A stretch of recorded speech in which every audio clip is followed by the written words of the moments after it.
Hi hello guys, ఇప్పుడైతే మనకు ఇక్కడ 11 kV జంపర్ అనేది కట్ అయిపోయింది, ఫ్లెక్సిబుల్ జంపరు. ఇప్పుడైతే మనం దాన్ని జాయింట్ చేద్దాము.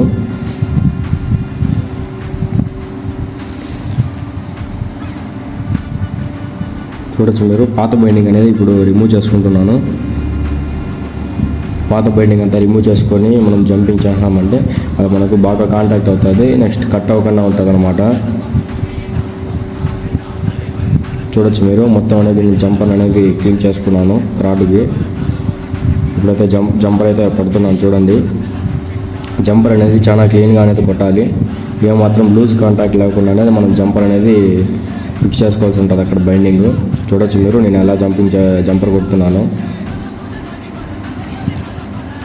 ఇక్కడ ఎడ్జ్ ఫీజ్ అనేది కూడా పోయిందనమాట. ఎడ్జ్ ఫీజ్ అనేది కూడా ఇప్పుడు నేను చేంజ్ చేస్తున్నాను.